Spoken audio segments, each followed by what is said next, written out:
Okay. So good morning, everybody. This is Shelby Miller, and I'm with Trisha Lutterati, although it says she's Shelby today. Just ignore that. That's Trisha Lutterati. Today we have Joanne Bryson with CPA Help Now that has come on board to help us answer any of the tax questions that you might have. And thanks, Michael, for showing up and coming and listen to hear for your clients as well. So Joanne, I want to jump right into everything and ask you, because I'm sure you're getting asked all the time about unemployment. Unemployment for those that are currently employed by someone else, but also for self-employed people like Trisha and myself. What is going on just in general with that? Can you touch on it for us a little bit? Absolutely. So, the systems were set up so that they were really just for people who are employed by somebody else. That's the traditional model for unemployment. You lose your job, you get to go on unemployment. But with this current situation, it's been expanded to people who are self-employed who are not really able to work. And I really think that real estate agents are a perfect, prime example of that, because you can't really be selling houses when you can't really go out. We're trying virtually though, let's be clear. Absolutely. Absolutely. And I was excited last week when you said that you actually had a brand new listing. So I thought that was exciting. And you can also do virtual house tours, which is technology is great. But they've really been struggling to get the systems in place in order to handle the self-employed. So just keep trying. I know Pennsylvania has finally gotten their system updated so that the self-employed can apply, but you definitely will find some congestion on the website. So just make sure that you're going into the website to, just keep trying. You might need to actually reboot your computer. You might need to try a different browser, because there really is a lot of congestion. And because of that, I would say try an off the wall time. So if you're not having any luck going on around noon, set your alarm for 5 o'clock in the morning and try at a time when everybody else is, still bleary-eyed, and you might be doing it bleary-eyed, but just, keep plodding through, because it really can make a difference and help you get over this very, very challenging hump right now. So Joanne, in regards to, I'm hearing about this extra $600 that is available. Is that for everyone that's on unemployment? Is it only for high earners that it's helping compensate? So how is the unemployment factor coming in? How do you determine how much you're going to get? The actual determination is traditionally just a percentage of what you earned as an employee. But what they're doing now, and I honestly don't know what the exact amount is, and each state has slightly different rules on that, but on top of what you would have normally earned, they're putting another $600. A week? What was that, Shelby? Is that every week, or does unemployment get paid weekly? Does it get paid bi-weekly? It gets paid on a weekly basis, and I think that they still do have a waiting period on unemployment. So you want to apply sooner rather than later. Period. You don't want to wait on it. So even if you know that your employment is coming to an end, apply. Start that application process. But that $600 is $600 a week, and it's really designed to help keep people afloat, because all of a sudden your income's gone without any warning.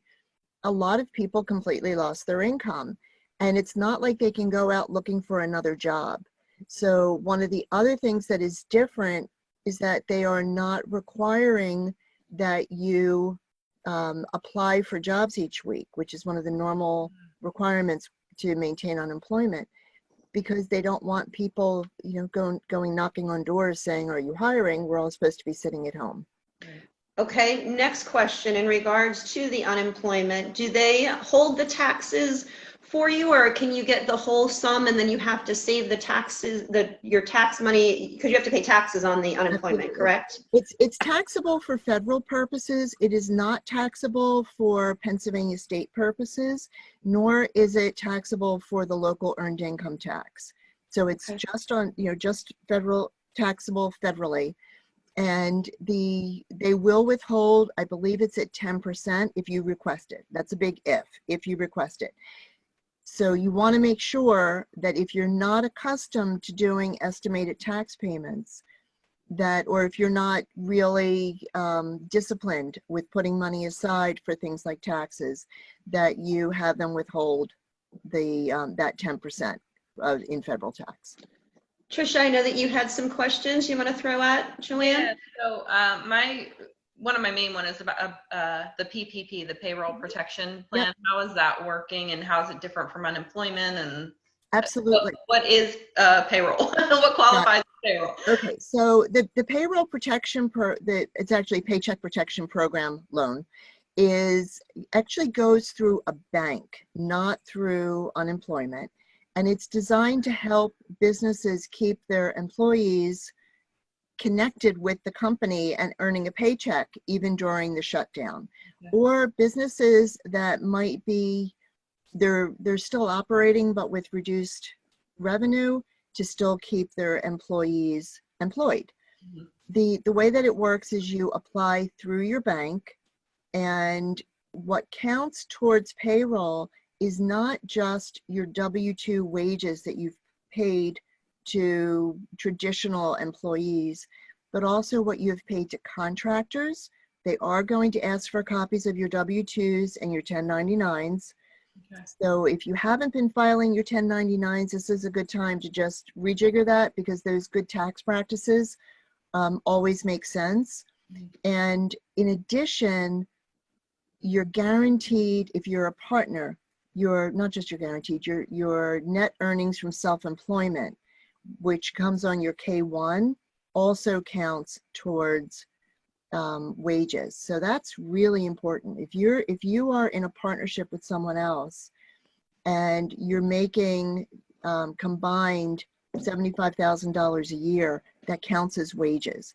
The challenging part of the Paycheck Protection Program is that 75% of what you spend has to be spent on payroll. They are looking to change that so that companies will have a bit more to pay things like rent and light, and try to keep the doors open, okay, not just keep people employed. But that does go through your bank. Okay. Is there, that's non-interest, or how's that work? 1% interest. 1%? 1% interest, and they will forgive up to 75% if you're spending it on payroll. Okay. So that's a real benefit to it. It's you might not have to pay it back. Okay. So that if you're spending it on payroll over, I believe it's an 8-week period, 2-month period. Okay. It's a challenge for businesses right now. A lot of businesses will survive and a lot of businesses won't survive. And this is really trying to enable businesses to have a better chance of surviving. One of the difficulties is that businesses don't want to have to retrain a whole new group of employees, right, when the economy reopens. So the Paycheck Protection Program is going to help keep employees and employers engaged with each other so that our economy can reopen more quickly. Now, is that taxable then?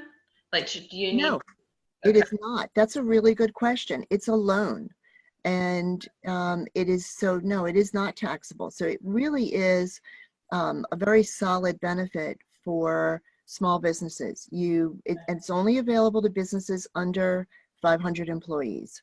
Okay. Okay. So Joanne, another question that I have is they're saying that the first round of stimulus checks are supposed to be going out this week. Is that going to be taxable? No. Okay. No, the way that's going to work is it's going to count as a tax credit, and they will actually do a reconciliation between what you received and what you should have received.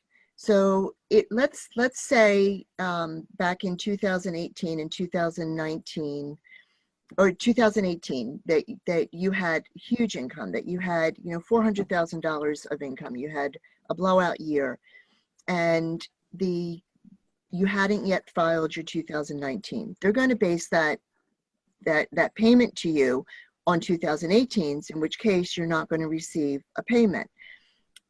But let's say your 2019 was, you're a single person, your income is $60,000, you should have received the payment. When you file your, I believe it's the 2020 tax return, they'll do a reconciliation. So they'll look to see how much you should have received in a payment. And if you didn't receive any payment, then you're going to receive your $1,500 that you should have received. But let's say it's the reverse. Let's say that you received a check and you really should not have, they're not going to take it back. Okay. So if they overpaid on the stimulus payment, they're not going to ding you when you reconcile your taxes. You're not going to have to pay that credit back.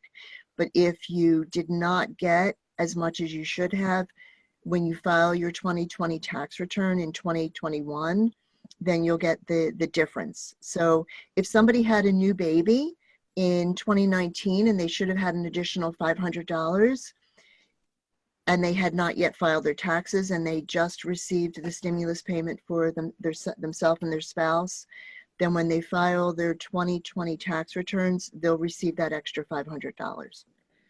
So is it an automatic $1,200 and $500 per child, or could it be up to $1,200? No. And it's as long as your income is under the thresholds, it will be $1,200. If your income is over certain limits, so it's $75,000 for a single person, $150,000 for a married couple, you'll receive the $1,200 per person. There's an additional amount available for every dependent. So if you file head of household and you have dependents, then there's an additional amount. I think it's $15,000 per dependent. So if you have, if you're single and you have one child, your that threshold is $90,000, and then it begins to phase out. I believe that it is a 5% reduction for, so basically $5 for every $100 over the limit. Okay. And then one other thing before we wrap up is you had mentioned before we got on the call about a EIDL. You want to tell us what that is and yes, what's going on with that? Absolutely. So it's the Economic Injury Disaster Loan, and it's abbreviated the EIDL. It is a loan program that is has always been available with the Small Business Administration, but it's been tweaked a bit for the COVID-19 emergency. And it is designed to help businesses who have suffered economically because of a disaster.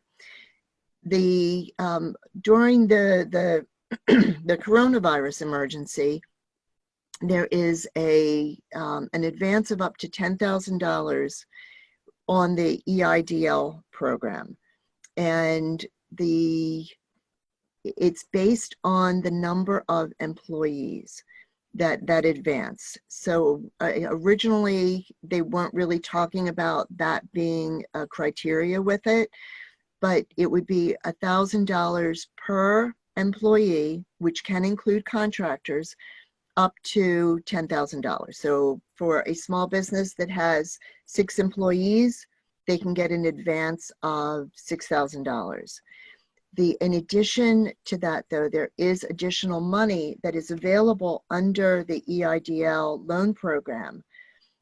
But I believe you're actually going to have to show that you have suffered some economic injury related to this disaster. I think that most small businesses can show that they have suffered some economic injury related to the disaster. So people who are self-employed can apply for unemployment, but they can also apply for an EIDL loan. They might, if you're a solopreneur, you might only get $1,000 for the, just being yourself for the advance, but you may very well be able to get additional money. The advance comes directly from the SBA, but I believe that they will connect you with a bank for additional loan money related to the EIDL program. And you might need to have your tax returns for the past 3 years. It's my understanding from clients that have been coming back saying, I can't find my 2017 tax returns, can you send me another copy? So, because that's what they're getting asked. That's the program that they've applied for, and they're getting asked for 3 years of tax returns. Okay. So, is there any other questions that we should be asking you that we haven't asked that you're getting calls from clients now, or did we kind of touch on the basics of what's happening right now? I think that we have touched on the basics. One of the questions that comes up a lot is, when will I get my money? And the rollout has been overwhelming. Like the response to the rollout has been really overwhelming. So I think that it's just going a bit more slowly. I know that unemployment is running like a week behind. People are going to get their money, but they might not get it as quickly as they would have. In some states, the number of applicants has increased by a factor of 40,000, not 40,000. Like they have, instead of 2,000 people applying in a week, they're having, millions. I mean, it's overwhelming in some places. So the systems are bogged down. And the same goes with the SBA and the banks. Anyone who knows a banker knows that they're at their desk working 8 o'clock, 9 o'clock in the morning, and they're working till 1 o'clock, 2 o'clock in the morning. Yeah. So the lenders are overwhelmed and short-staffed, and the SBA is overwhelmed and short-staffed, and unemployment is overwhelmed and short-staffed. So that's the other big question, is when am I going to see my money?